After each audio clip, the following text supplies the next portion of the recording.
তারেক রহমান সাহেব, যাকে আমরা প্রধানমন্ত্রী বানাতে চাই, বাংলাদেশের মানুষ তারেক রহমানকে প্রধানমন্ত্রী হিসেবে দেখতে চায়। এটা মানে এটাই সত্য। একটা মানুষ 17-18 বছর ধরে বিএনপিকে শুধু রক্ষা করেনি, গণতান্ত্রিক কামী মানুষকে রক্ষা করেছেন, নির্দেশনা দিয়েছেন, সংগঠিত করেছেন তারেক রহমান সাহেব। সেই তারেক রহমান সাহেবকে সে উপহাস করে বলতো, সাহস থাকলে আসো, বলতো না? তা হাসিনা এখন যদি আমরা বলি সাহস থাকলে আসো।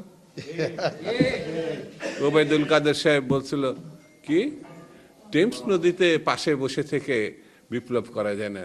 ওবায়দুল কাদের সাহেব আপনি কই কই? টেমস নদীর পাশে বসে তো তারেক রহমান সাহেবের এই বাংলাদেশের নেতৃত্ব, তিনি একটা নেতৃত্বের গুণাগুণ যদি মানে বিশ্লেষণ করা যায়, তিনি দেখিয়েছেন মানুষের সঙ্গে থাকলে, সে যত দূরেই থাক, মানুষের সঙ্গে থাকলে সেই মানুষ তাকে পছন্দ করবে, ভালোবাসবে, হৃদয় দিয়ে তাকে অনুভব করবে। গণতন্ত্রে ফেরার জন্যে একমাত্র পথ, কোনো দ্বিতীয় পথ নেই, সেটা হচ্ছে নির্বাচন। আমি যদি নির্বাচনের মধ্যে জাতিকে না নিয়ে যাই, তাহলে গণতন্ত্র ফিরবার কোনো দ্বিতীয় পথ আছে বলে তো আমার মনে হয় না। যারা গণতন্ত্রে ফিরতে চান তারা নির্বাচনের কথা বলছেন।